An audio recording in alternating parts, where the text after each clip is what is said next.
Hello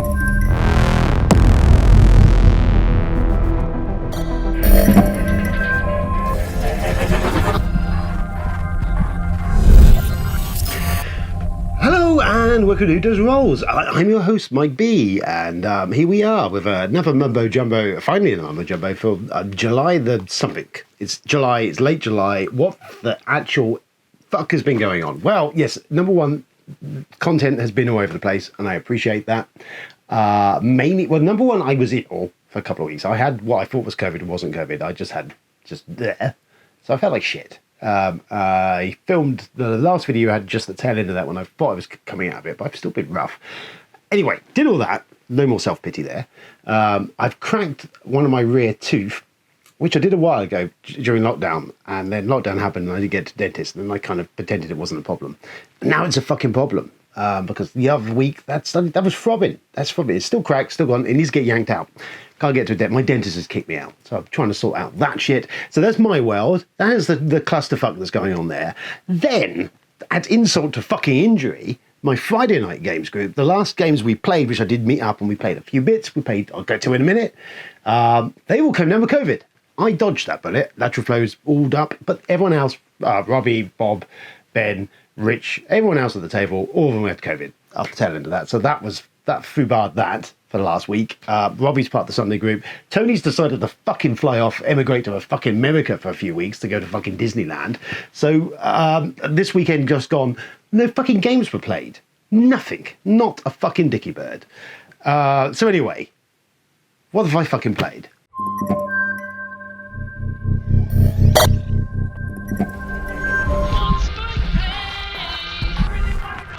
So played, just very quickly, well, you know what we did play on the Friday before we could was Lords of Waterdeep, without the expansion. Ben has that. I have the expansion, he doesn't. Weird.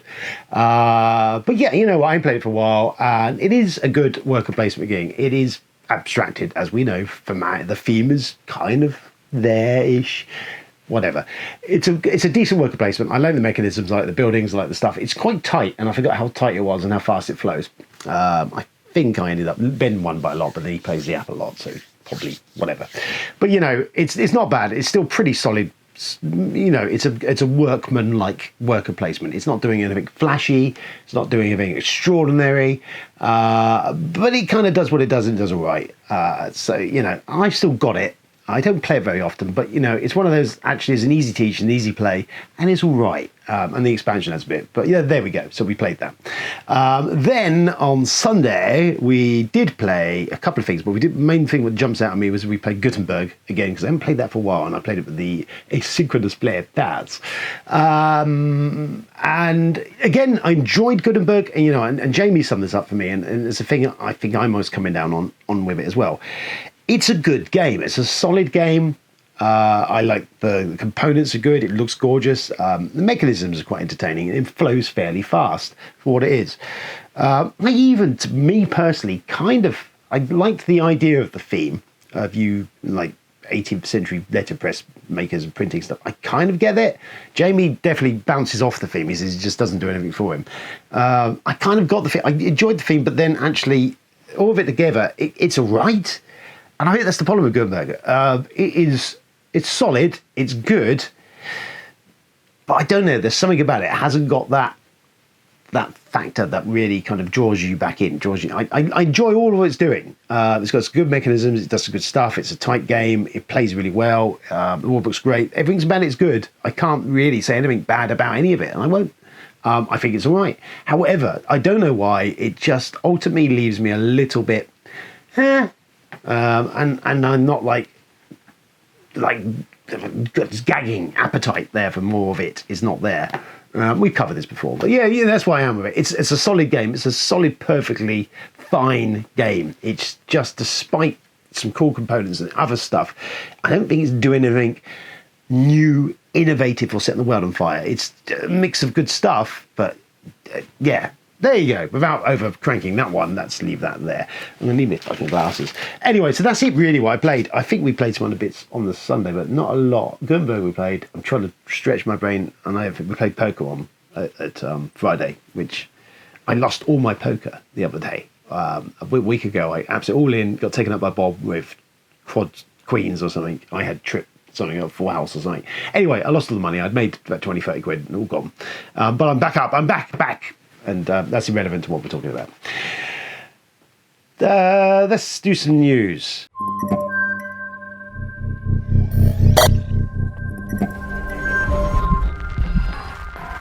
Here is the news. So, if you're living in a cave or anywhere else, really, for that matter, I don't know, you may be unaware that Gen Con is imminent. I think it's a week off now or something. It's very near.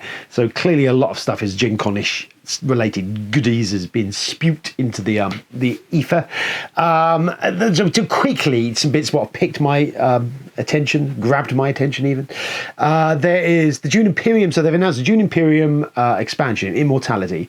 There's some bits on the video. I'll show bits of it. It essentially is more cards, clearly, but it adds a new board, this kind of tech tree board thing that you're going off down, which looks quite involved. I really enjoyed Dune Imperium. I like the mix of it. I thought the Rise of X expansion added just enough nice extra bits with the dreadnoughts and a few bits of the overlays and just a bit more business going on. This one, I don't know. I really like Imperium. I like the idea of more Imperium and some cool card mechanisms they're thrown in there. But this looks like there's a lot going on that board. And I don't know whether it's going to fall into the trap of the Terraforming Mars turmoil issue, which was, it was just a step too far. It was too much. I'm tantalised. I'm interested because I do love Dune Imperium. I think it's really good. I don't know whether it needs this.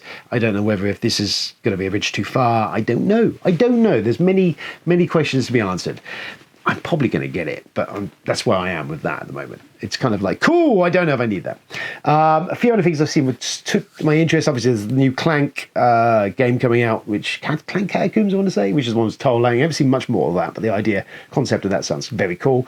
3,000 Scoundrels, I saw this. It looks very cool. I love their box design and art. From Corey Knitska. So cowboy western thing. It is you draft cards. So it's got the seafood cards, the stuff that they've got in the Dreadfleet or whatever the fucking pirate game is we play with Tony's. But yeah, you put slide cards inside sleeves to complete a card, and you have 2 bits of card, and they fit to this third bit, and that makes you sets of cards. Set in the Wild West, something to do about the town you're fighting over. You play poker cards every round. A poker card gets played every round. Which then controls what happens with all the powers and abilities you've got during the round with your cards. But you could build, obviously, these 3,000 combinations of all these different cards with all this stuff in there, drafting and all sorts of stuff.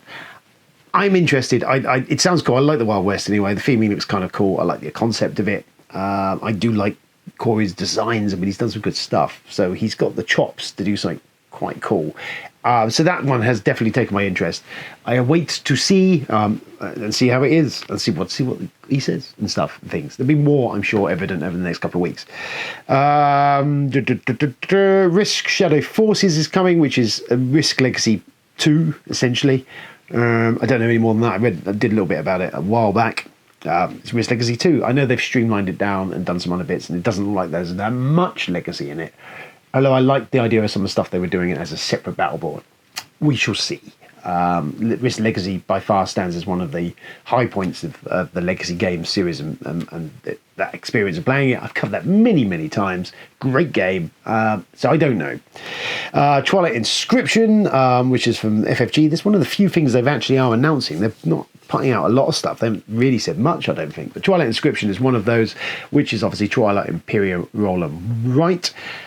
I don't know still on this one. I've seen differing prices on it, because one price I saw looked like it was quite expensive, which I'm like, why would you know? So I don't know. I'm very much curious. I'm rubbernecking it. I'm not sold entirely, if at all, on it at the moment. But we shall see. We shall see. But that will be, I believe, unveiled or available at Gen Con. So we'll see what comes from that and stuff. But if it plays faster and easier in an evening, and I can play it with a bunch of people and it's easier to teach, I'm on board for it. But it all depends on how much that's going to cost me and how many people can play and how quick it plays. All these things need to be answered. Very interesting. Then Board and Dice have got Terracotta Army coming out, which we did a preview bit of when I was at UK Games Expo. It looks interesting. Some interesting use of like Sudoku type board and some other bits you're doing, and the Terracotta Army is all thematically, it looks kind of cool. So we'll wait and see on that one, if it makes it. And they should be doing an expansion for Origins First Builders, actually. I know that was announced a while back. I haven't seen any more on that, and that's kind of about it for them. Oh, and a Mandala Stones expansion. I don't really rate Mandala Stones, so I just think more of that is probably not necessarily a good thing. Nightfall is coming from Red Raven Games. We like a bit of Red Raven. I don't mind his stuff. This is a Ryan, so it's not actually designed by Ryan Luckett, who is in charge of Red Raven Games and normally designs and does all the art for all of his stuff. This isn't for him. It's I think it was 4 player. We might even be a 6 player of guys in a dungeon, basically good guys and bad guys fighting out inside a castle. Is the gist of it, with different asynchronous powers. Sounds different. Sounds kind of cool. I'm always on the lookout for those 5 to 6 player games that have a bit more game in them, because often, or definitely of late, definitely a 5 player, certainly on the Fridays, as always we're looking at 5, sometimes over to 6, and it does kind of bounce us into the realms of only having to play party games and lighter stuff, which I'd like to have a bit more meat. So something which can, still fill all the gaps and give me some entertainment and fun, I'm on board for. Another one that really took my attention was Deal with the Devil, which is coming from CGE, Czech Games Edition. It's for the designer of Alchemist, Matthias Cotio, I think his name was. So this is a city building game. However, the difference is there's an app involved in it. It only plays for exactly 4 players. One of you will be the devil, one of you will be a cultist, I think, and the other's a human, I believe, or normal. And the idea is you're building a city, but you can do secret transactions using the app between all the different characters. So no one else knows who's doing a deal with who to get what, and you use that. So essentially, you can sell your soul or parts of your soul potentially to the devil. To get the rewards now. And that's it. That's pretty much all I know is that you've got to be cautious. If you sell too much of your soul, the Inquisition are involved and they will come along and give you shit. It's a fascinating setup. Alchemist is another weird one, because I do enjoy Alchemist. I haven't played it for a very long time. I still own it. I've kept hold of it because I enjoyed kind of what it was doing. It was a crazy sort of concept. And actually, once you've got your head around it, played quite well. So I don't think he's done anything since Alchemist. I don't think so. So it would be interesting to see what he's come back with, other than the expansion from Alchemist, which I don't own. Anyway. So yeah, I like the theming. I like the idea of it. It looks kind of cool. I don't have an issue with the app. I know the app Hate Brigade came out instantaneously. I can still play ZX81 games or Commodore VIC-20 games on my PC still to this day. I can emulators or whatever. I can play them. They are now 40 years old, probably. This stuff will always be available. Calm your shit down, okay? Just enough with the app stuff. Oh my God. Anyway, so that's interesting. And that, I think, is it. Yes. Other than, let's do a bit of crowdfunding, because we haven't done that for a while. So fuck it, let's crowdfund ourselves up. So crowdfunding, a couple of things of note that to my interest. So number one is June War for Arrakis, which has been announced by Cool Mini or Not, and the designers of War for the Ring. It's still not a lot of information out there. What we kind of piecing together is, number one, it looks like it's a 2-player game. That they've inferred it might not be. It might be more players, which is weird anyway. It's June, clearly. The Ring creators. I mean, interesting. I mean, a June version of kind of War of the Ring sounds very cool. All of that has my interest. I, however, instantly lose interest because it's Cool Mini or Not, and I'm kind of done with them, especially the whole kerfuffle of Marvel Zombies and all the other stuff at the moment. The shipping rates are insane. All the FOMO, all the fucking extra shit you don't need. So that's as far as my interest goes currently, and I think it will do. I will wait for retail if it comes to retail. If it doesn't come to retail, then so be it. Whatever. But that's out there for you if you're interested to be aware of. Anyone else, I would probably back it. But no, done with their shit.